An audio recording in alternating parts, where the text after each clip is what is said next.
In this video, I'm going to be talking about a money-making method that I have visited in the past, but wanted to revisit to test out and see if it was still viable. We are talking about something that can make you, at the moment, around about 70 million GP per hour. This is pretty low effort, while it is still slightly higher level though, and is kind of combat style specific, but we'll talk about that a little bit later as well. But it's definitely something that people don't necessarily think of as it is to do with Elite Dungeon 4, and most people just skip through to Samurai. You are going to need some dungeoneering tokens to get started, but other than that, let's get into the method so you can find out exactly what I'm talking about.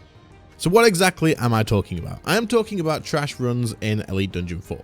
Specifically, just the very first 2 rooms of this dungeon. It seems to be one of the most profitable things in the entire dungeon as well. You can make anywhere between 70 million GP an hour here to maybe, if you get a little bit luckier, you could make a lot more. Obviously, if you get unlucky, you can make a lot less, but that applies to everywhere that you go. You could go dry at Raksha for 2,000 kills, or you could go to Raksha and finish the log in 200 kills. Like, this is perfectly possible, but on average, from what I can tell, this is around about 70 million GP per hour. There are going to be a few requirements, which is fairly high level because you are going to be using combat and the things in this dungeon are difficult to kill and deal a lot of damage to you as well. So this does need to be taken into account. Now you could probably do this with lesser gear than me, but you're going to be doing it slower and that is going to impact your rate. So this is important to consider. To do this, I am using 3 pieces of Crypt Bloom. I'm using Cinderbane gloves, Blast Diffusion boots. I have the Zook cape, which gives me the Omni power, and I am using magic, of course, with the gear that I'm just explained, obviously,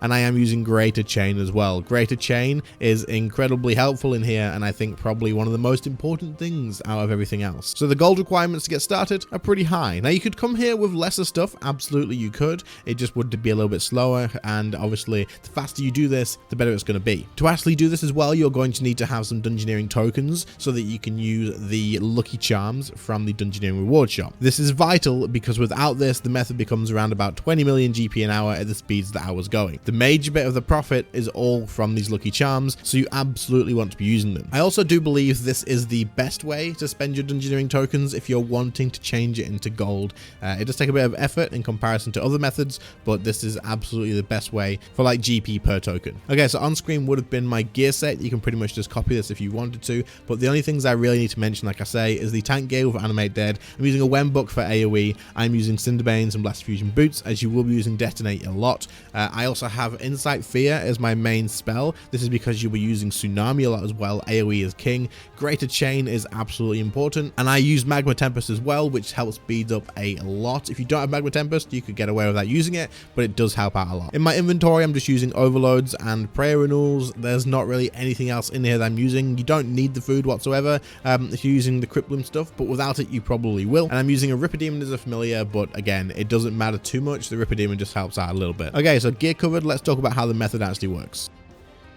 Okay, so to do this method, you will need access to Elite Dungeon 4, of course, but if you don't have access to this, you do have access to it. You can get in this by using the boss portal at Wars, as Zamorak is the newest boss, so you can head through this portal, and then you're going to be taking advantage of this every single time you bank as well. So the method works like this. You start off at Wars Retreat, you head into the Zamorak portal, and you start a new instance in the Elite Dungeon with normal mode only. You can just do this directly in normal mode. In the past, I did this, I think at 25% or 50% to add an extra minion, but with the fix to Greater Chain now, seeing as you can't stack abilities, this works better. Once you enter the dungeon in normal mode, you want to surge forward and Greater Chain one of the mages at the front. I like to target the one on the left hand side, and then I will throw Omni Power at this and stand exactly diagonal on one tile that you can see me on now from this mage that you can see. Then target the mage behind him and use Dragon Breath. This is going to kill the mage in front and do as much damage as you can to the mage at the back. Use wild magic on this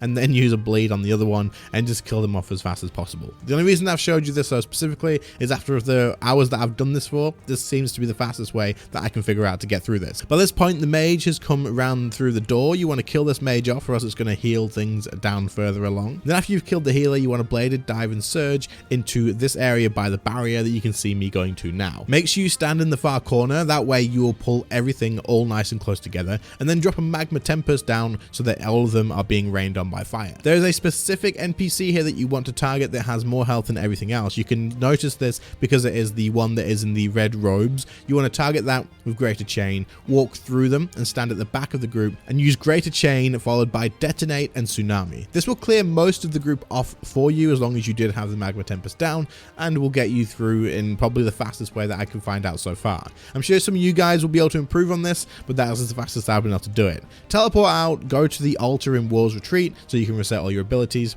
bladed dive and then surge back into the portal, assuming your adrenaline is above 70%. If it's not, just charge up one little tick on the crystal to get there and go straight through. Reset, do the same thing again, and this is all you're going to be doing for an hour. As long as you have the lucky charms with you, and as long as you can clear the dungeon as quickly as this, then you can be making the rates that I am saying you can make of around about 70 million GP. This is rather repetitive. It is not the most fun, exciting thing in the game to do, but there is a lot worse things to do, and this is incredibly good money considering how little effort it actually is. It's pretty click intensive, of course, but you don't have to be focused like when you're PVMing and making 70 mil. Most bosses don't make 70 million GP an hour. All of the elite dungeons 1, 2, and 3, unless you're running like 4 runs each time, you're not making 70 million GP an hour there. I did this while watching stuff on YouTube, watching things on Netflix or whatever, just listening to some music, so it's pretty chill, it's not too hard, and honestly, it's a decent amount of money. But in it, where does the money come from? Well, let's talk about that.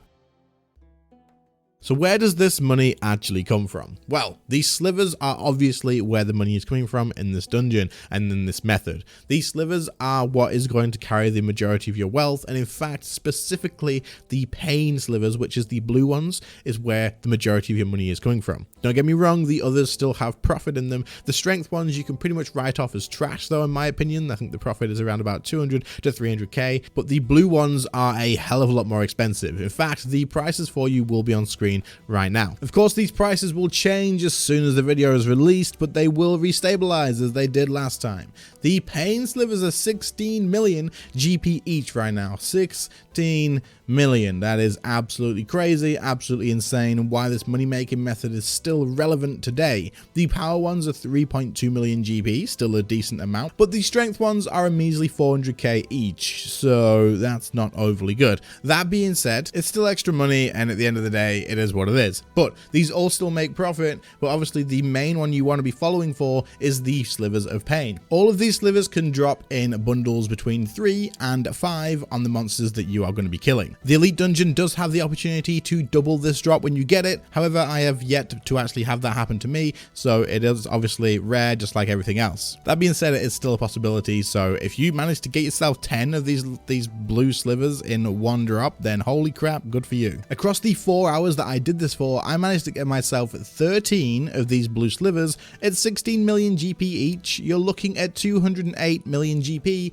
just from those across 4 hours. So just counting these pain slivers alone, I made 52 mil an hour across those 4 hours. Just that. That is it. Once you include the other loot that I got across the hours as well, and the other slivers too, you are looking at a lot more than 52 mil an hour. So this money making method is still absolutely good, and it's still definitely worth your time. And like I said, it is going to be affected once I post this video, but either way, it is something to keep in mind for maybe a couple of weeks down the line when it does resettle. It won't change a ton. The fact of the matter is, people just don't want to grind this dungeon out. This method has been released a few times. The prices still haven't crashed. In fact, the slivers, the pain ones, have gone up in price, so while they will crash a bit, people just don't want to do this in comparison to other places to go. So you can make a good amount of money here, and if I have revealed anyone else's money making method, I apologize for the short-term loss you will have, but in the future this will still be a great money making method for other people to jump onto as well.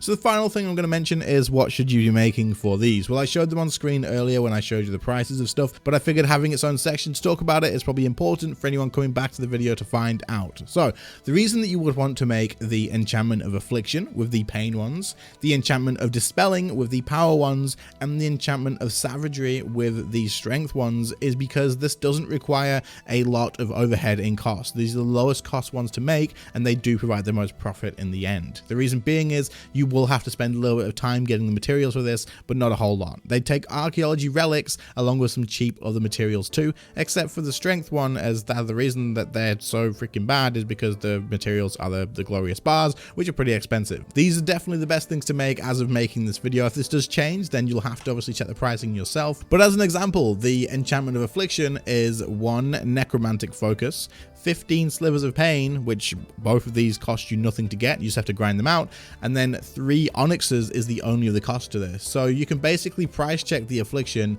minus the cost of 3 onyxes, which is 3 mil, and then divide that by 15 to find out the actual cost of making this and how much profit you will make. So do make sure you price check before you sell up or before you craft all of this stuff to make sure you're on the right thing, but these are the ones as of right now that are the most profit. Alright, so that brings us to the end of this video. I hope you found it very useful. If you did, then please do leave a like and do leave a comment down below as well, letting me know what you think about the actual money making in ED4. I also have a video coming up soon about the dungeoneering tokens that you can take advantage of in this dungeon too. So I'll do that probably tomorrow or something. We'll talk about that. I've been looking into ED4 a little bit more. I do enjoy the dungeon quite a lot. So yeah, if there's anything else you guys know about it that maybe could be useful, then please do let me know in the comments or message me on Discord with any other things, suggestions and stuff. But otherwise, thank you all so much to the channel members that support the channel that much extra. Honestly, you guys keep me full time and make sure that it's less stressful than it already is and stuff. So it's appreciated so freaking much. Your names will be on screen. Again, if you want to support the channel and join the channel memberships, then click the join button, by the subscribe button. But otherwise, thank you all so much for watching. I appreciate it, and I'll catch you all in the next one. See you later, guys. Bye.